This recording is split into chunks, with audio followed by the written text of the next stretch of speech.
Bom, acho que a gente pode começar por aqui, pelo R. Perfeito, como preferir. Já coloquei para gravar. Para te mostrar, é que assim, bom, o Bibliometrics, ele é o que na verdade ele é um pacote do R, né? Não sei se você já tem o costume de usar o R, ele na verdade é um pacote do R, né?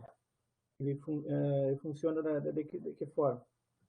Após a instalação do R, né, ele tem que ser instalado, ou pode ser manualmente, por linha de comando. Não sei se tem afinidade com a questão do uso do R ali. Só para te contextualizar, o Jonathan já está utilizando essa ferramenta. Eu nunca utilizei, eu acredito que o Jederson também não tenha utilizado. Eu Tá. também não. Tá. Eu também sou, na verdade, eu também sou principiante no mas a gente vai lutando para aprender. Então, é o seguinte, tá, o R, ele é uma linguagem de programação, né? E dentro do R em si, ele tem uma interface que é o chamado RStudio, né? Esse RStudio, ele funciona para, vamos dizer assim, porque simplesmente o R ele fica igual aquela tela de MS-DOS antiga, sabe? Só aquela tela preta. E o RStudio ele funciona como um amigo do, do R, dando uma cara mais amigável para a gente poder trabalhar com ele. Então, aqui já estamos no R, né, no Studio R. E A gente está visualizando a tua tela do NConf, só para te avisar. Então, calma aí. Achei que tivesse...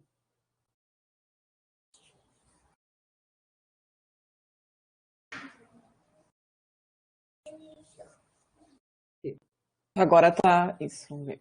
Tá. Agora sim, Então, perfeito. tá. Aqui então nós temos um R no RStudio, tá? Para instalar os pacotes, seja qualquer pacote do R, assim como o Bibliometrics, nós temos que ir em ferramentas já, tá?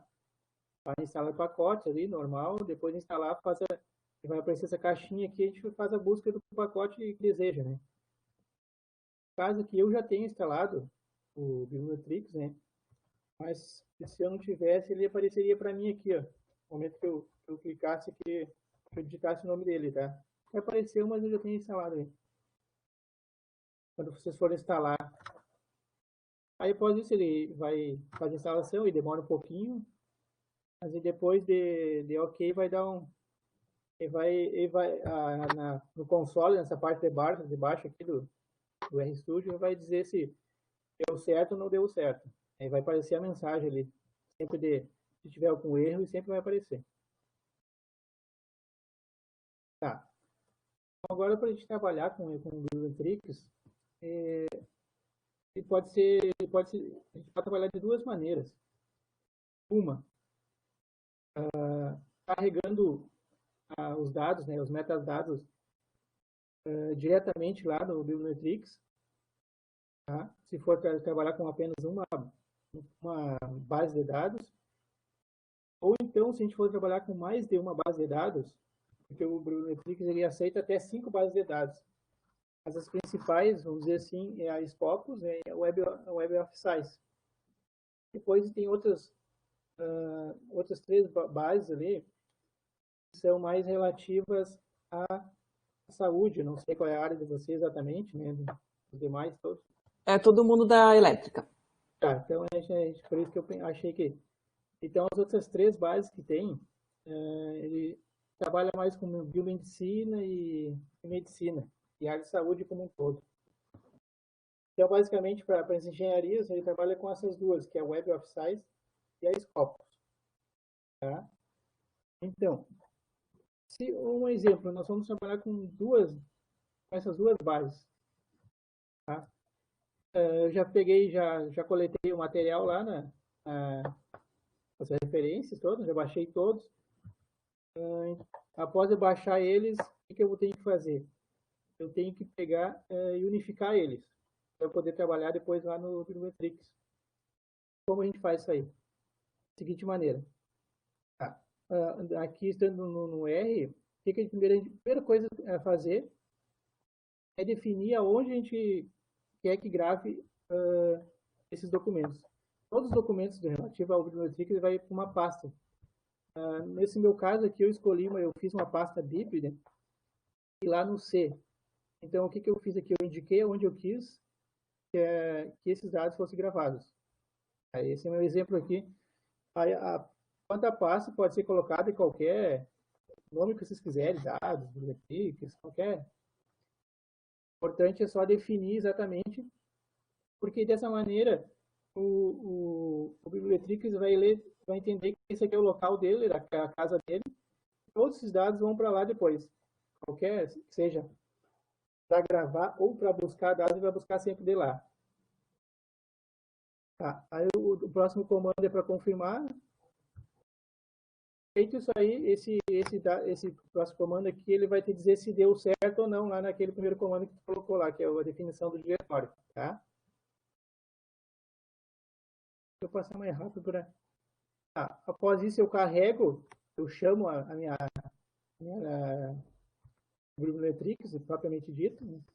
A gente chama no R, a primeira coisa, sempre quando for usar um pacote, a gente tem que fazer o chamamento, vamos dizer assim, né? A gente tem que habilitar ele. Tá. Aí, feito isso, o que eu primeiro faço? Eu vou ter as bases lá com um certo nome. Isso que está em verde aqui são os nomes lá que as bases vão, feito o download, vão ficar lá, né? Pode fazer alguns ajustes aqui, alguma coisa, assim. Mas basicamente vai aparecer com esses nomes aqui, com essa extensão DIB aqui. Então, nós vamos ter o que fazer? Carregar esses arquivos para a linguagem R. Então, esses comandos aqui do Red Files, eles servem para carregar, o que a gente vai estar trazendo, colocando essas bases que a Scopus e a Web of Science nos forneceu, nós vamos trazer para a linguagem do R aqui. Tá? E esses comandos aqui servem para isso. Então, ele vai trazer para esse ambiente R, que vai fazer, o R vai fazer uma leitura para ver o que tem nesses dados. Após isso, nós vamos fazer? Nós vamos converter esses dados para a forma de tabela. Esse convert to DF aqui DF é o data frame, que são, vamos dizer, são tabelas. Tá?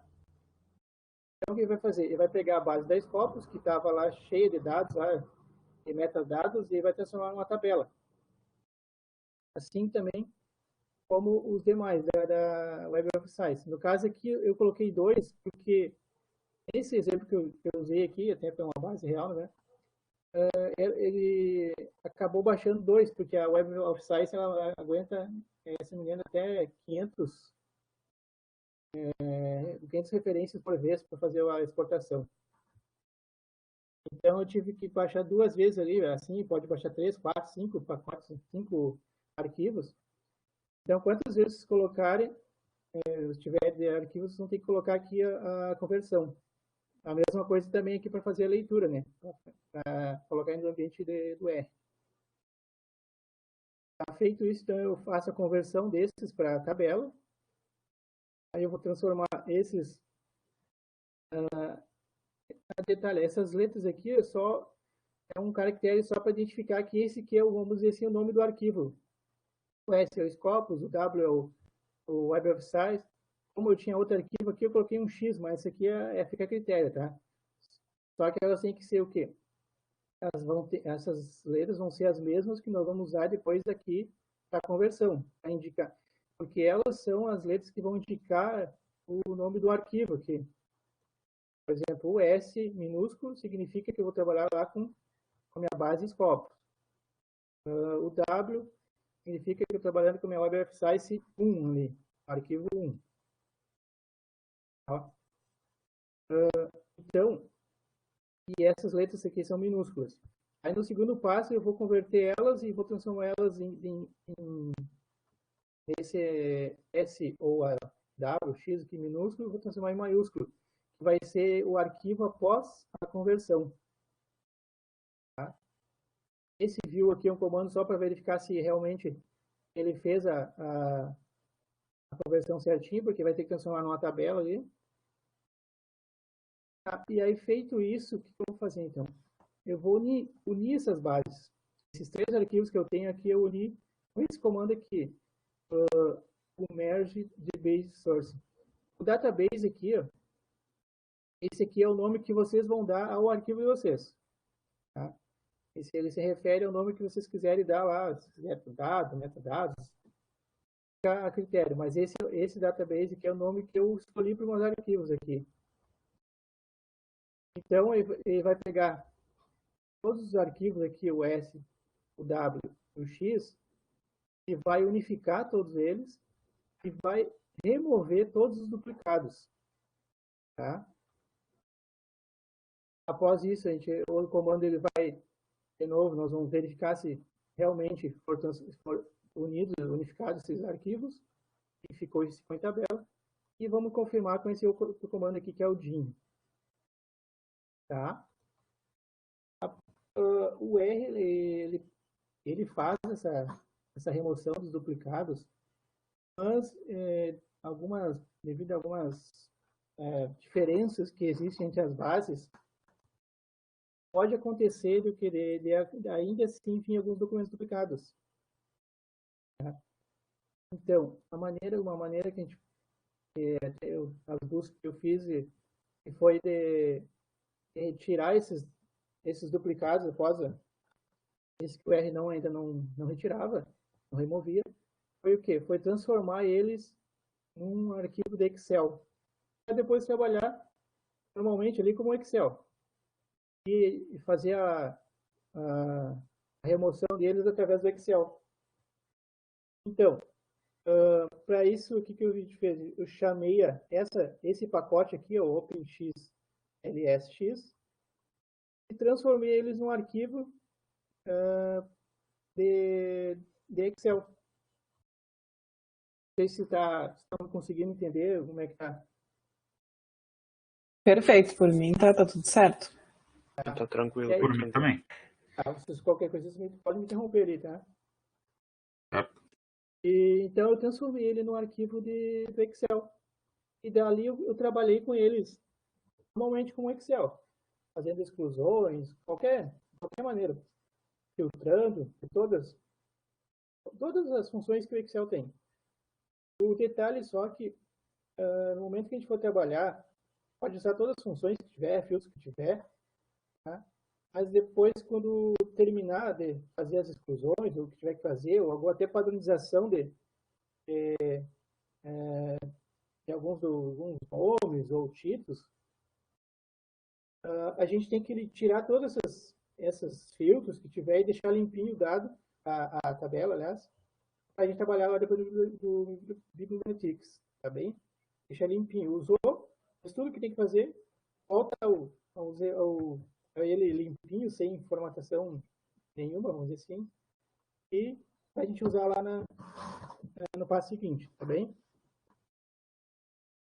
Tá. Aí, então, feito isso aí, o que nós vamos fazer? Aí nós vamos, propriamente dito, vamos trabalhar no Bibliometrics. O Bibliometrics, ele funciona da seguinte forma. Ele tem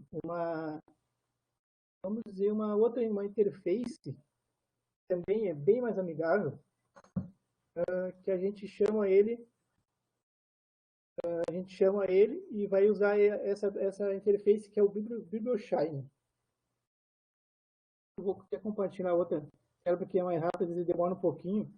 Mas o que nós vamos fazer? Após feito todos aqueles carregados dados, convertido eles, unificado, tirado os duplicados, transformado em Excel lá, feito todas as configurações possíveis aí que a gente precisa fazer, nós vamos o quê? Chamar a livraria biblioteca do Bibliometrics, tá?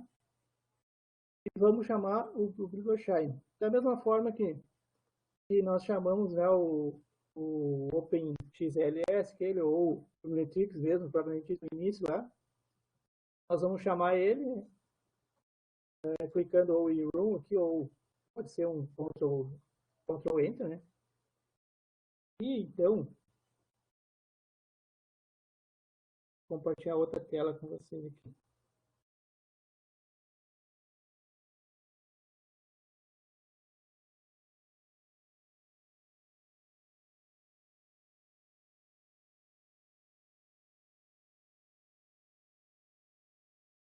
Então chegando para outra tela?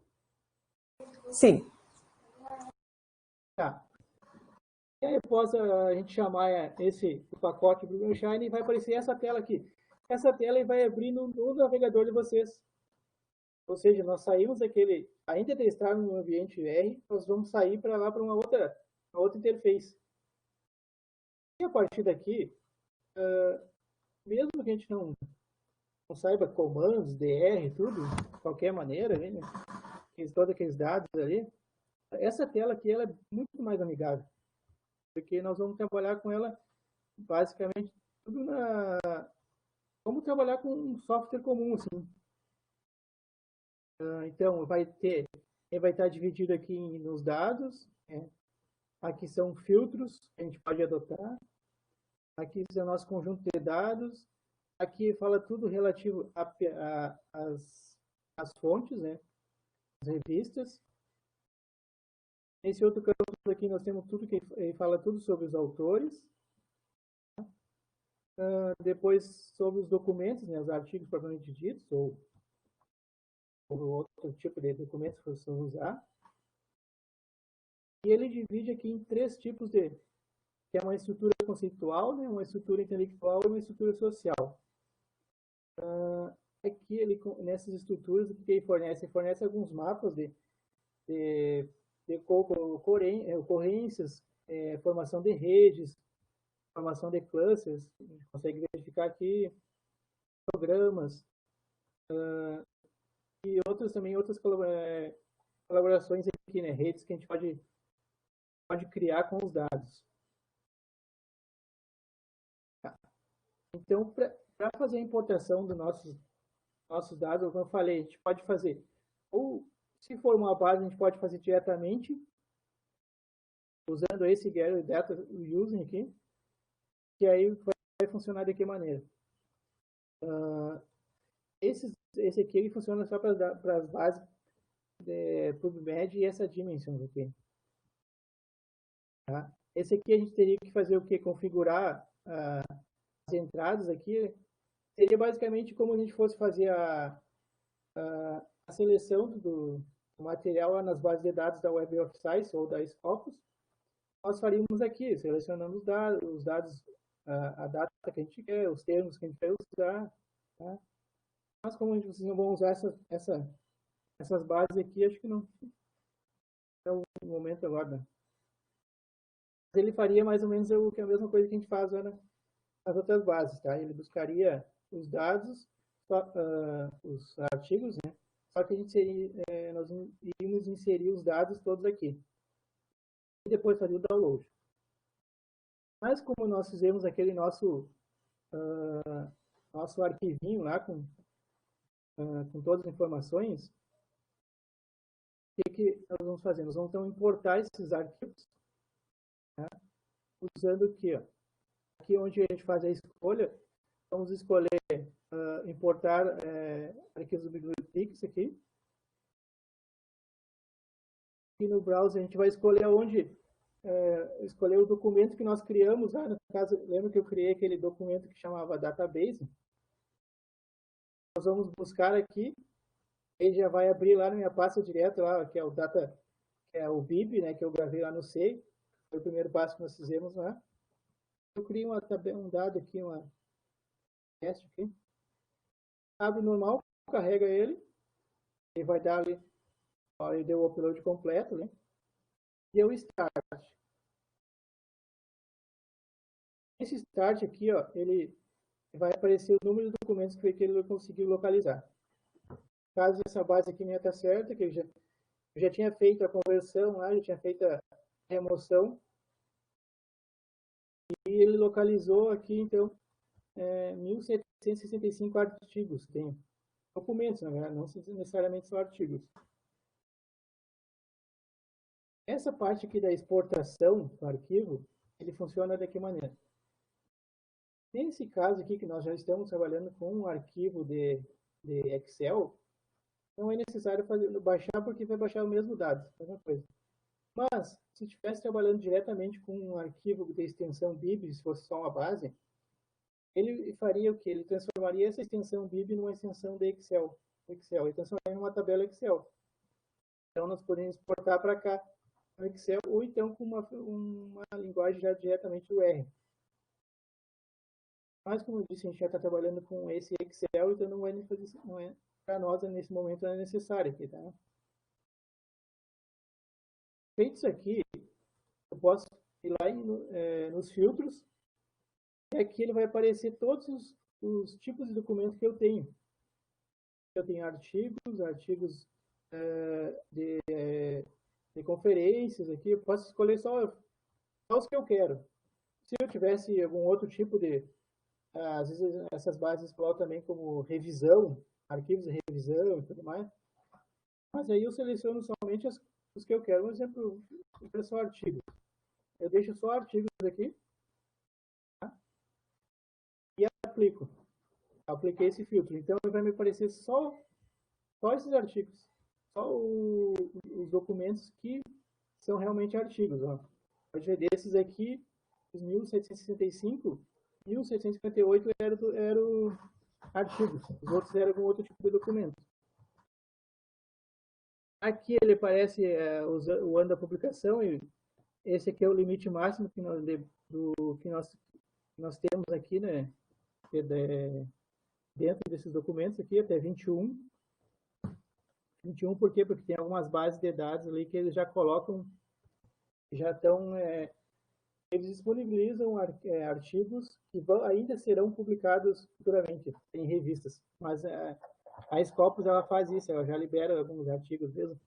Após aprovado, mesmo que vai sair numa edição de uma revista lá de 2021, ele já está liberando, por isso que aparece 21 aqui. O 2015, no caso, é porque essa base que eu tenho aqui é a partir de 2015, mas a base que vocês vão aparecer, vai aparecer que vai ser o primeiro ano da base que vocês vão utilizar.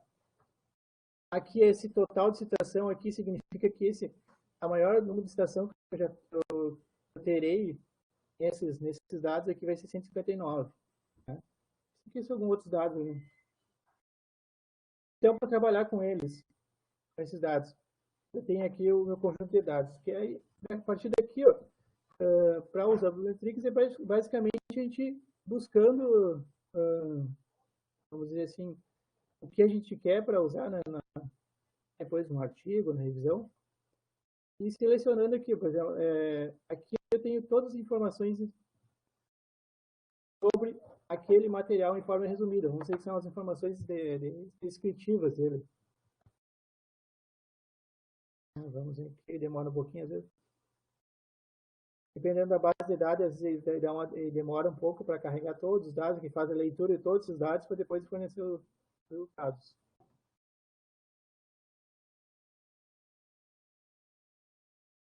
Existe também a possibilidade de alguns, eu já fiz um teste com uma base pequena, e alguns desses recursos aqui não funcionaram porque a base era muito pequena. Dessa maneira que apareceu, ó, isso aqui então são todos os dados gerais daquela base que eu tenho ali dos 1758 artigos. Então, aqui, ó, esses artigos estão entre 2015 a 2021.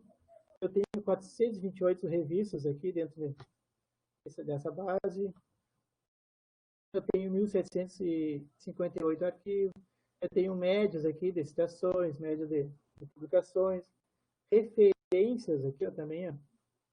Ele coleta todas as referências usadas nos artigos e conta também. Aqui apareceria também os outros tipos de arquivos, no caso, os tipos de arquivos e documentos. Né? No caso, só temos artigos, é só isso aqui. Eu tenho aqui as palavras plus, os keywords plus, o que é? São aquelas palavras que são dadas pelas bases de dados, né? Que elas mesmas já fazem, elas fornecem essas palavras-chave.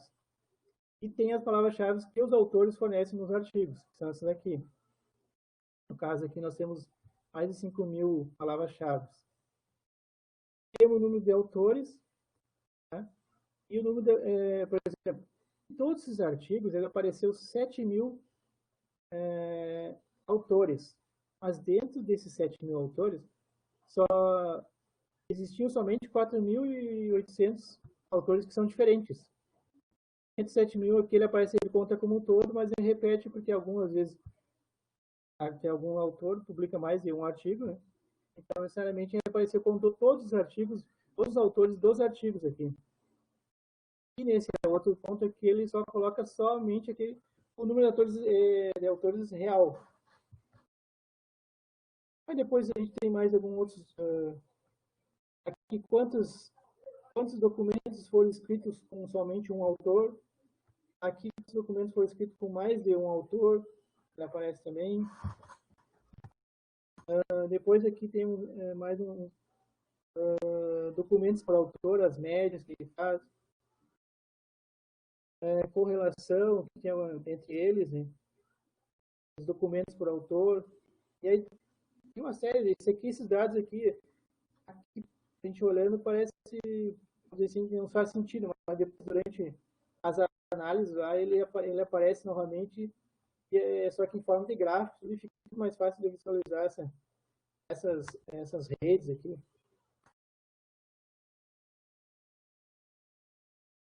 Aqui que a gente tem, aqui trabalha com a parte toda desse recurso aqui, é somente o que existe sobre as referências, sobre as revistas que existem nessa base de dados. Por exemplo, aqui nós temos as mais relevantes. Quando aparece esses parâmetros aqui esse 20 que significa que vai aparecer somente as 20 principais revistas. Mas eu posso alterar aqui para 30, 40, quantos quiser, né? 10. Se eu colocar 10, e aplicar, e vai aparecer somente as 10 principais. E aqui ele aparece o gráfico de todas as 10 principais. Né? Um número de cada um ali. Esses gráficos aqui, eu posso fazer o download dele, baixar a figura com nesse símbolo aqui da fotinha aqui, fazer o download. Né?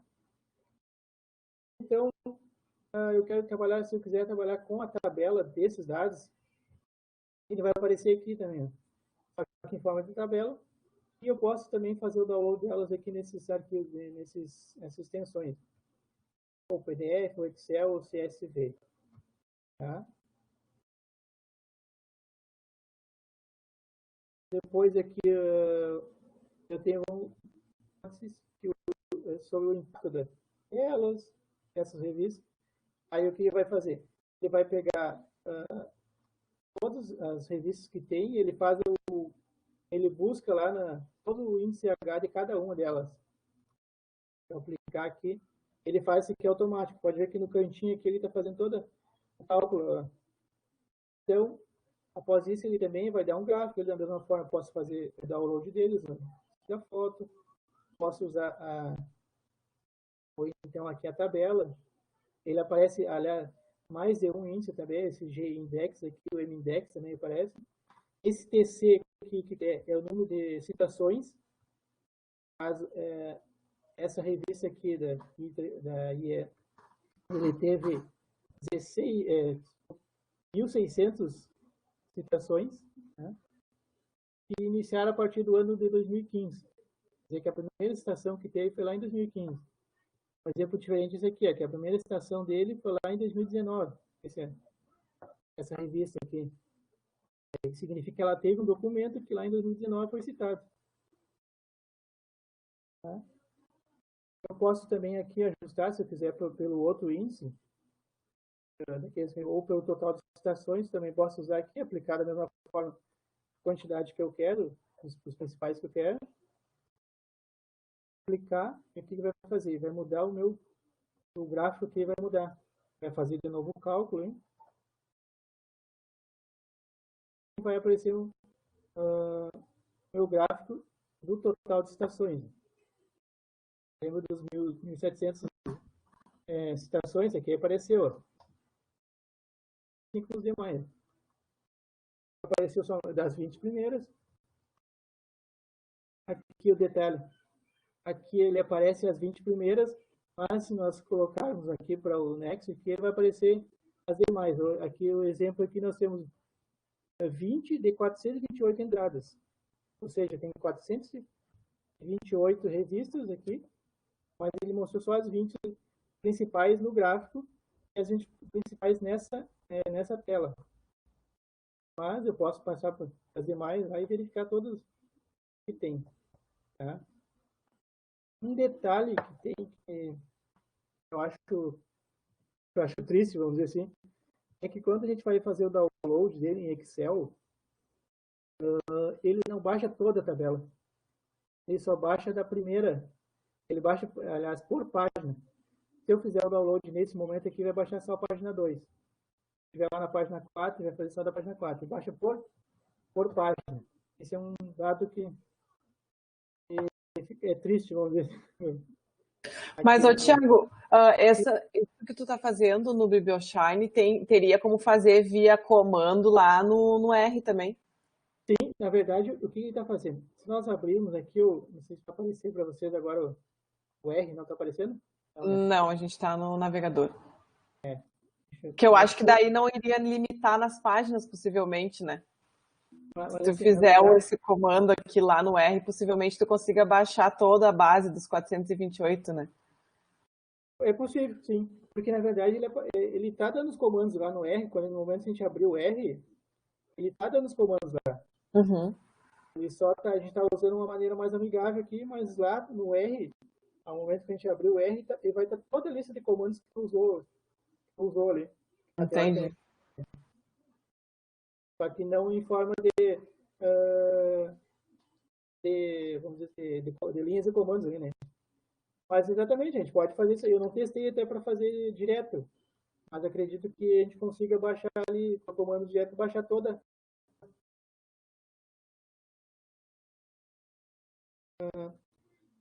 a parte de autores aqui também vai mostrar dados relativos aos autores, todo o impacto dele aqui.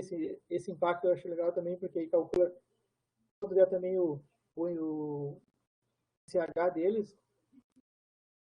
E se fosse fazer manualmente, teria que buscar um por um dos autores lá, né? E aqui ele já faz todo esse cálculo já em questão de segundos aqui. Ele vai calcular todos aqui. Como são bastante autores, demora um pouco.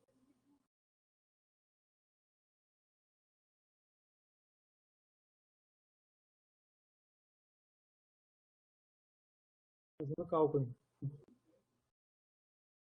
Da mesma forma que os demais, vai aparecer só aqui como está o número de 20, vai aparecer os 20 principais autores, né? Também posso escolher aqui pelo índice H, ou pelos outros índices, ou pelo total de estações, ali também posso escolher. E aqui ele apareceu. No caso aqui, esse Wang aqui, ele tem um índice H de 8 ali, e outro Wang também 8, e assim aparece os demais. Da mesma forma, também a tabela aparece lá com todos os autores. Detalhe, se eu clicar aqui nesses títulos aqui, ele vai ordenar a coluna de acordo com de menor para maior ou maior para menor. Tá? E também posso fazer download ali, né? Deles, normalmente. Outro legal que eu acho também que é esses aqui dos países. Né?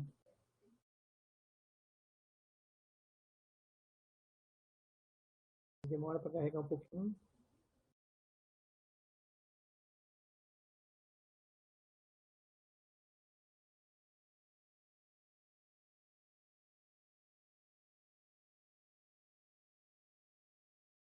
Esse aqui eu acho bem legal também, que ele aparece já todo a distribuição da produção por países. Né? Ele já cria automaticamente esse mapa aqui, destacando os que estão azul, porque existe alguma publicação nele. Se colocar ali o cursor em cima, vai aparecer ali, por exemplo, o Canadá tem 40 documentos, o Brasil aqui tem 34 documentos. Então, em cinza, não existe documentos nele. Também, da mesma forma, a gente consegue visualizar a tabela. Aqui aparece, a China tem 706 documentos, né? Os Estados Unidos, 249. Posso baixar eles também, da mesma forma. Deixa eu ver algum outro. Aqui ele vai aparecer também as afiliações dos autores. Essa afiliação aqui é baseada no que tem, também o que foi colocado lá nos metadados do artigo, né? A gente coloca lá, especificar que o autor participa, é aluno da UFC, no exemplo, e vai aparecer lá, UFC. Pode acontecer, eu já notei um também que esse meio tempo o autor mudou lá de instituição, mas o artigo ele estava com uma instituição antiga. Pode acontecer isso aí, mas a gente não tem como procurar um por um dos autores, né, para verificar se realmente aquela informação que está ali vai ser a certa, atual ou não, né? De uma forma também, posso colocar a tabela aqui. Essa universidade aqui de Jilin, aqui também tem 23 artigos. E aqui também vai aparecer os 20 primeiros, mas eu posso também passar lá. Pode ver que, na verdade, como um todo, ele funciona igual, né?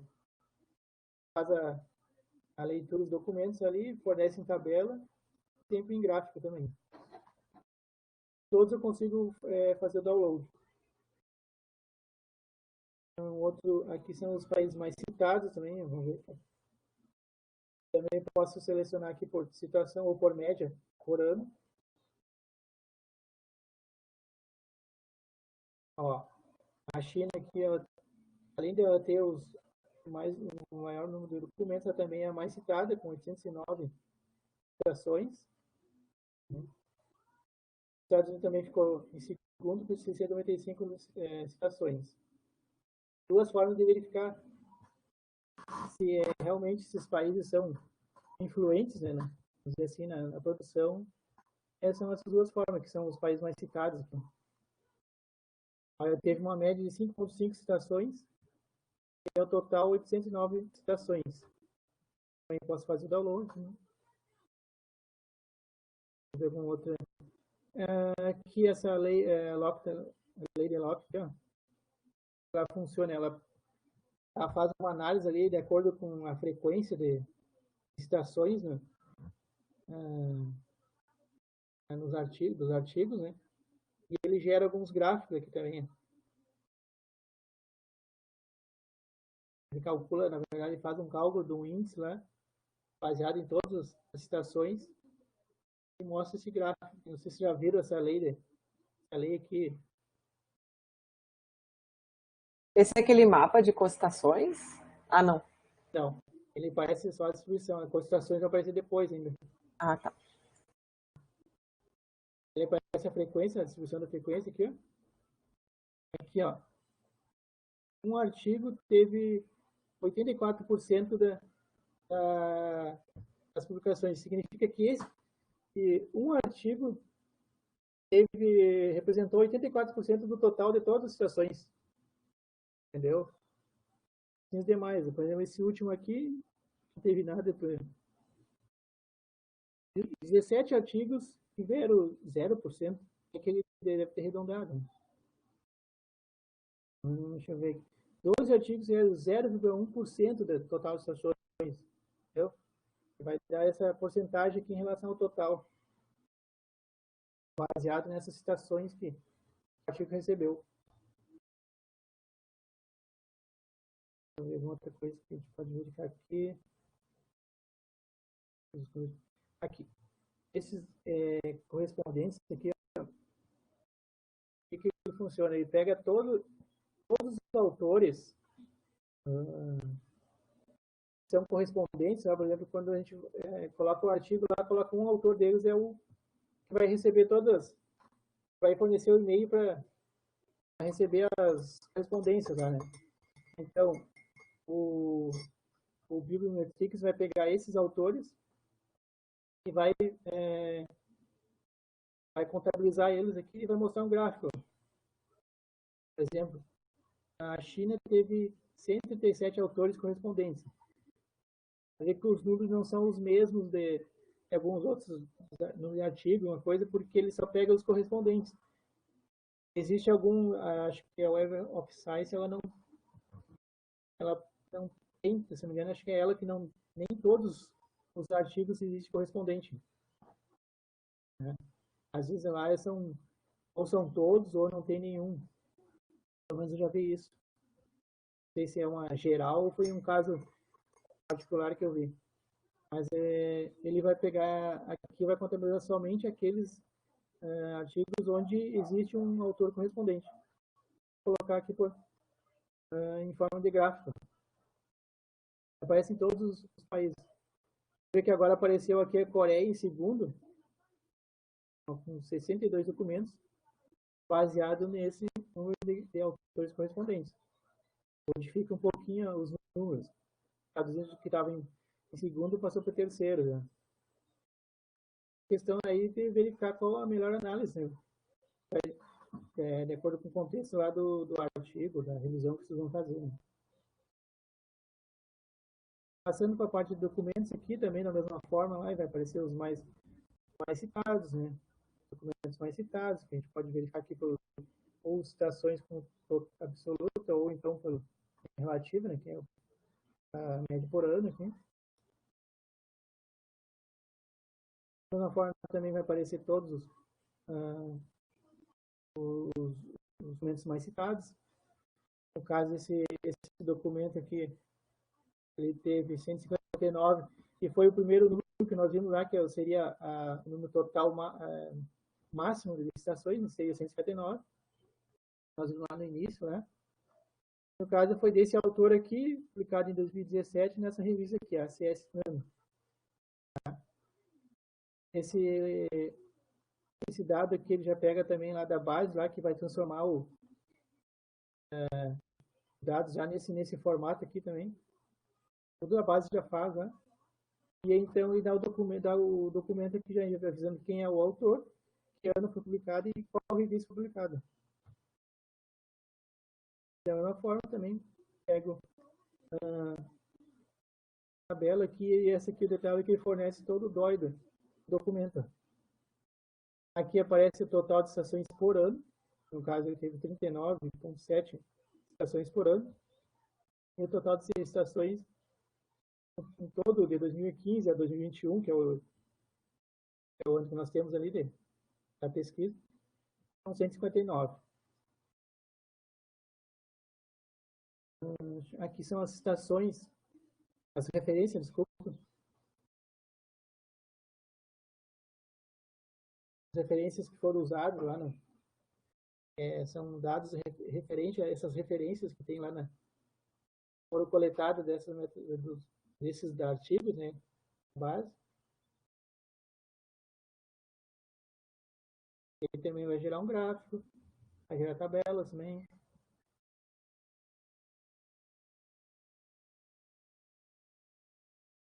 Da mesma forma também gerou gráfico. No caso, esse Rodrigues aqui foi uma referência bem usada. Ele apareceu ali 26 vezes. Né? Isso aqui em relação às referências, não ao artigo em si, aos autores ali do artigo, mas a referência que foram usadas nesses artigos. Da mesma forma também eu posso usar ali a quantidade que eu quero, os principais, né? Apareceu aqui nesse caso são os 20 principais.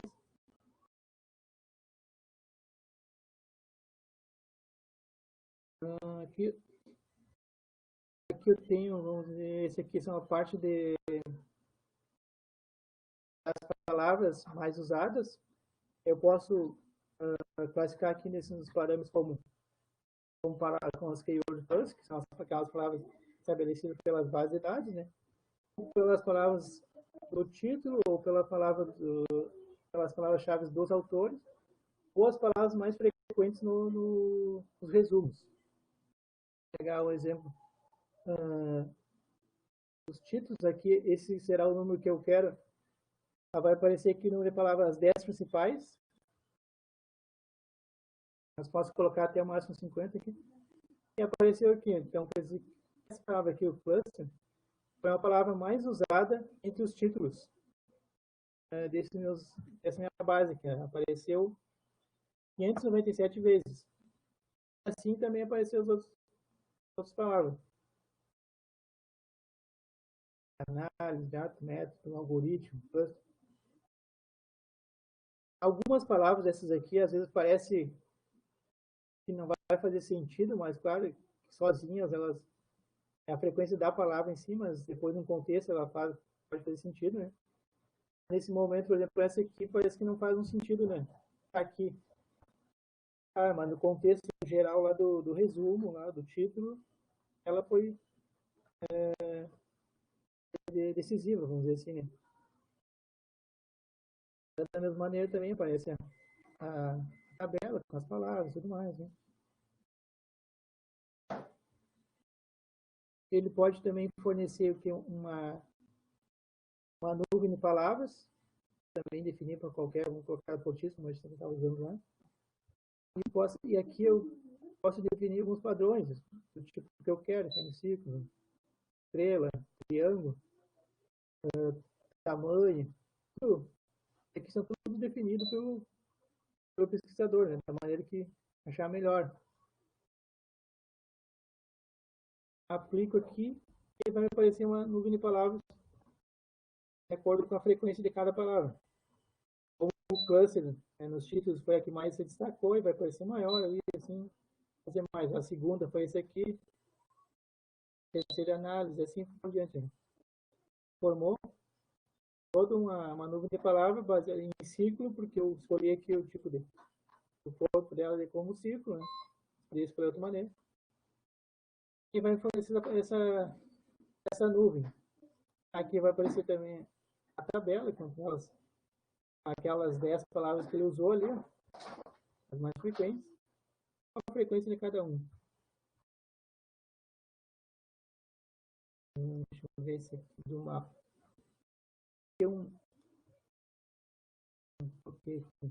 Isso aqui é da mesma forma da nuvem de palavras, vai aparecer um outro visual, mas a ideia é a mesma do nuvem de palavras. As que são mais frequentes, vai aparecer em um quadrado maior, e por diante dos outros. Né? Essa cluster, que é a segunda, que foi mais usada, é um quadro um pouco maior, assim vai diminuindo até chegar essa última aqui, ó, a inteligência artificial, que teve 30 vezes que apareceu, é o quadrinho menor.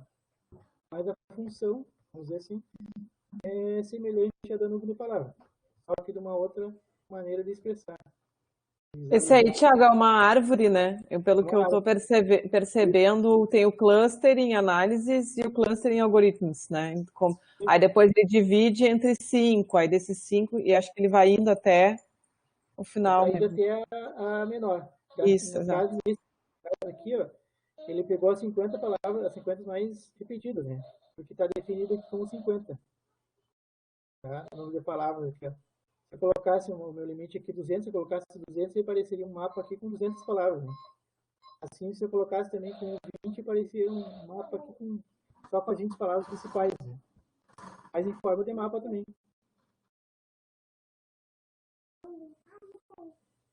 Um outro... Esse aqui é... O título aqui também é palavra dinâmica. Aqui, né? Ele também vai mostrar um gráfico, né? De acordo com os picos, vamos dizer assim, das palavras. Pode ver que aqui em 2000, eu peguei por título. Né? Em 2019, a palavra cluster foi o pico dela, onde já foi mais citada. Aparece esse gráfico do crescimento, vamos dizer assim, né? Das palavras. Outro exemplo, essa aqui é a Base, aquela foi também em 2019, foi o ano que ela apareceu mais dentro desses títulos aqui, ó, da base. Ele aparece graficamente por ano. É bem referente às palavras frequentes, mas aparece a ideia é que ele aparece por ano aqui. seria talvez mais interessante também para saber quando foi mais usada essa palavra, né? Já tem uma noção também de se ela foi mais usada, dizer que talvez esse ano aqui talvez foi o mais impactante, vamos dizer assim, né? Aquela base que tu teve ali, né? Juntando depois todas as informações. Aqui são as tendências que ele tem, como é que vai funcionar. Às vezes, não, dependendo da base, ele não funciona. Assim.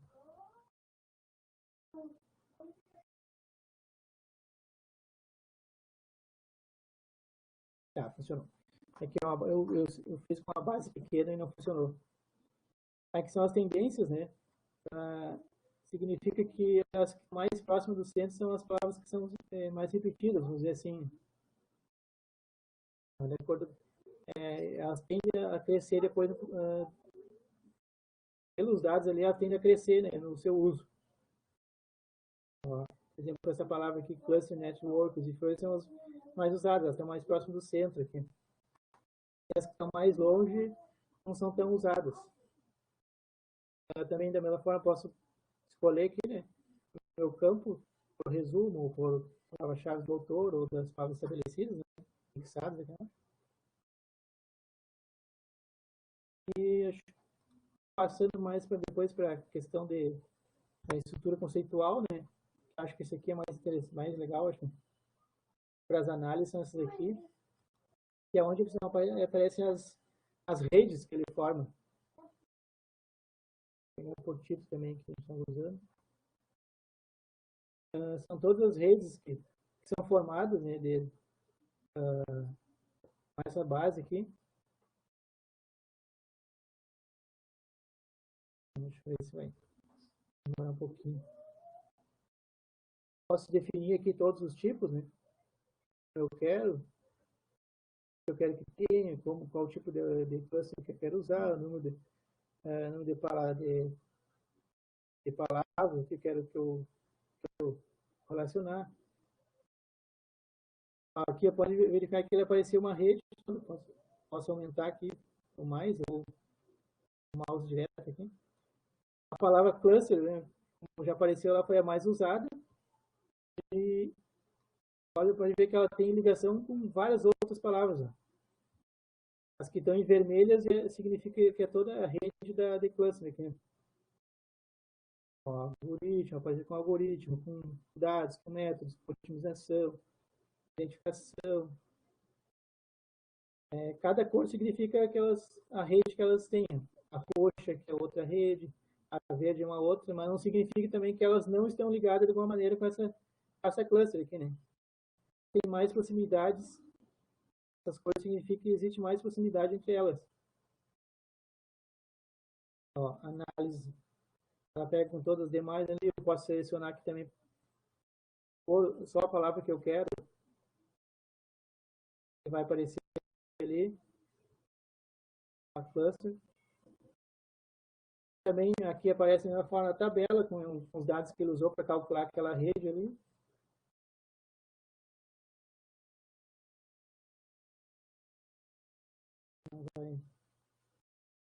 E aqui é mais ou menos um gráfico que ele aparece ali de acordo com o número dos clusters, né? Tá? Mas na literatura, por enquanto, eu não vi muita coisa sobre isso aqui. E, sinceramente, ainda a questão de análise mais exata dele eu ainda não consegui entender ainda totalmente. Eu busquei algumas, até no próprio material dos autores ali, mas eles não falam muito sobre isso aqui, essa questão aqui desse gráfico, para ter uma análise mais assim, vamos dizer. Esse aqui, infelizmente, eu vou ficar devendo para vocês. Tranquilo, tá ótimo.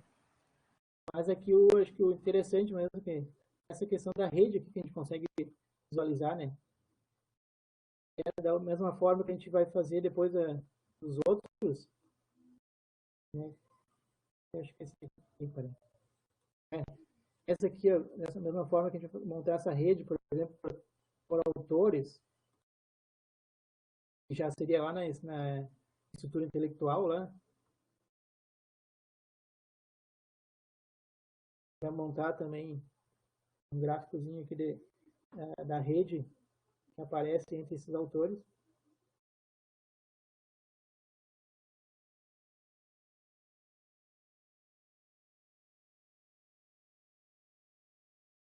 Demorando um pouco para calcular. Também aqui vai pegar as 50 principais, né?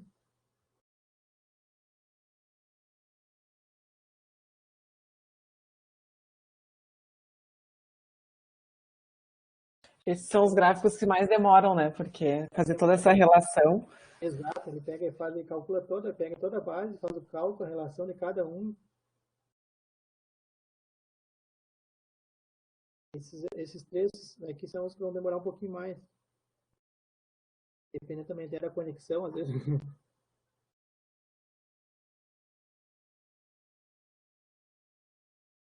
Aqui, a gente conseguiu verificar a rede entre os autores. Né? Acho interessante isso aqui também, até para a questão de tentar formar uma parceria com o autor, uma coisa que pode verificar aqui, né? Mas, ver que aquele autor que talvez tu conheça lá, que é bem relacionado, é bem interessante essa questão, né? Pode verificar quais são relacionados e também quais não são relacionados e o que é possível de fazer de parcerias até, né? A forma aqui aparece por documentos, né? Os documentos relacionados e também pelas revistas. Esse gráfico também para mim, assim, ele me traduz quais autores que não podem faltar no estudo, né? Acho que quando tu vais fazer uma revisão bibliográfica, aqueles ali têm que estar, né? Exatamente, dado importante também, isso aí. Consegue verificar tudo, várias coisas nesses gráficos, né? Porque ali já mostrou que aquela rede ali é a principal rede, vamos dizer, né? Aqueles ali num estudo já é importante usar eles. Da mesma forma, os documentos também, a gente consegue verificar esse detalhe.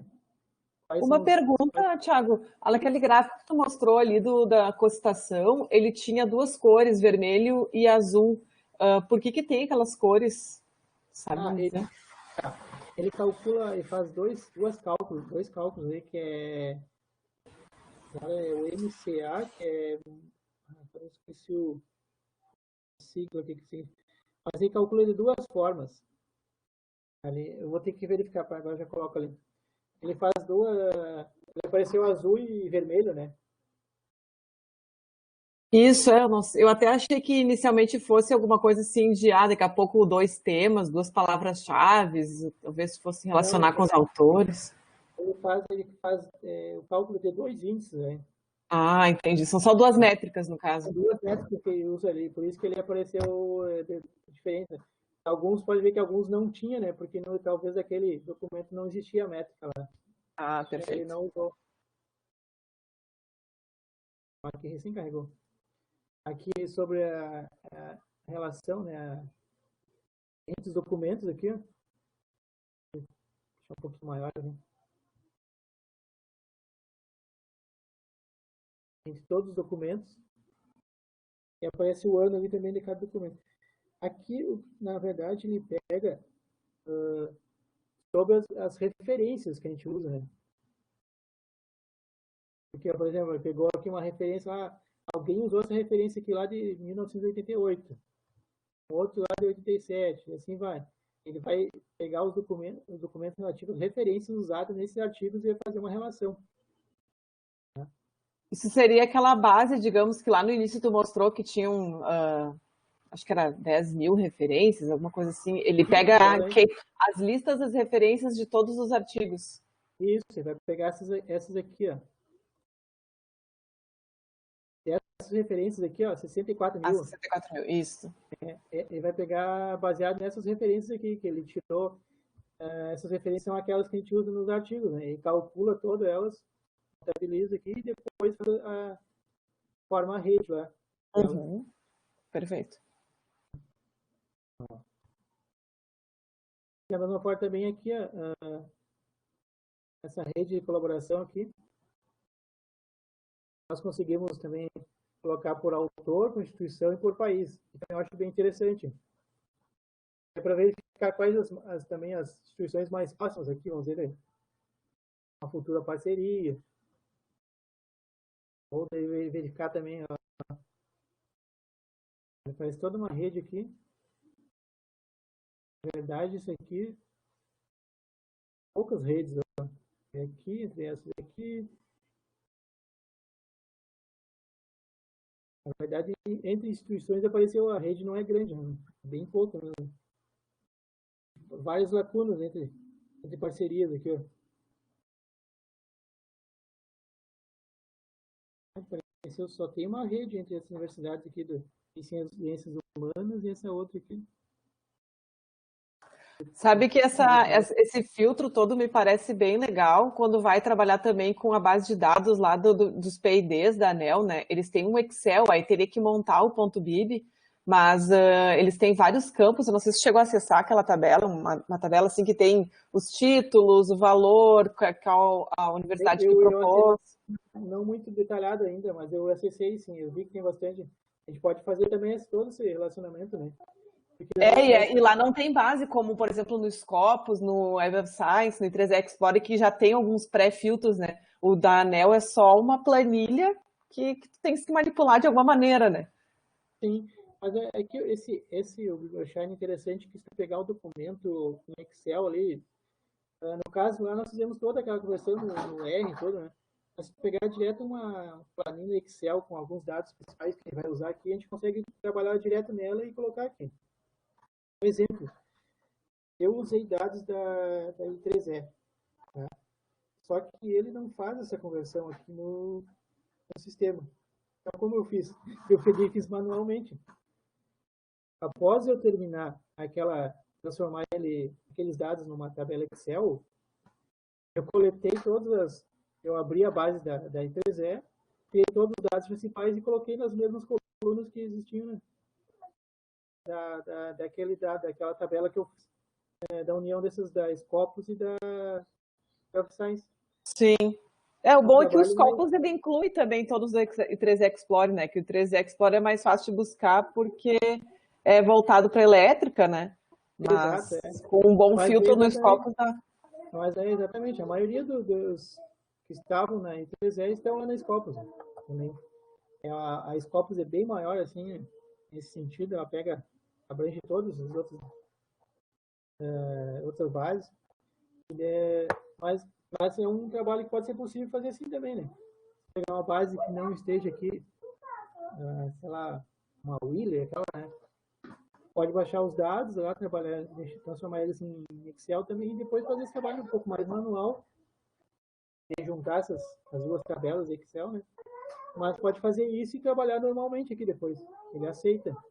Só os dados estarem certinho naquelas colunas exatas ali, né? Perfeito, Thiago. Acho que está bem completa a tua apresentação. Eu te agradeço toda a tua disponibilidade. Enfim, acho que vai ser de grande valia para as próximas pesquisas do GEMASP. Então, muito obrigada pela tua disponibilidade.